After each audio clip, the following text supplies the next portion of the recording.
Assalamualaikum warahmatullahi wabarakatuh.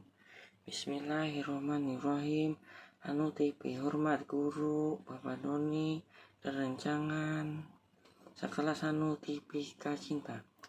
Wassalatu wassalamu ala asrofil anbiya wal mursalin wa ala alihi wa sahbihi ajmain amma ba'du. Panjatkan puji syukur kepada hadirat Allah Subhanahu wa Ta'ala yang telah melimpahkan rahmat serta nikmat kepada kita. Salawat serta salam kita junjungkan kepada Nabi Muhammad Rasulullah Sallallahu Alaihi Wasallam. Dina kesempatan hiya abdi bading ngedalkan biantara kalayan judul berbakti ka kolot. Kolot teh jelma anu panghiu lana aya dina kaguripan urang ti mimiti urang orok nepi ka hayeuna. Kolot geus ngorbankeun tanaga, pikiran, waktu sareng perasaan pikeun ngajaga. Asuh oge ngadidik urang lantaran kitu minangka anak. Urang reda ngamalkeun rasa hormat kan nyaah sareng bakdos ka kolot.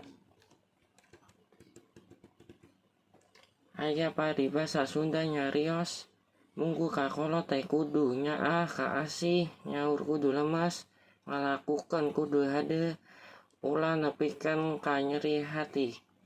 Ieu hartina urang salakuana kudus salawasna ngajaga lampajeng ngomongan urang ka kolot.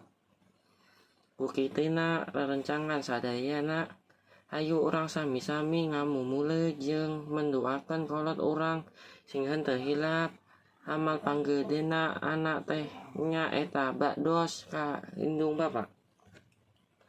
Sakitu piantara anu tiasa abdi sampaikeun. Mugia anak mangpaatna kanggo urang sadayana.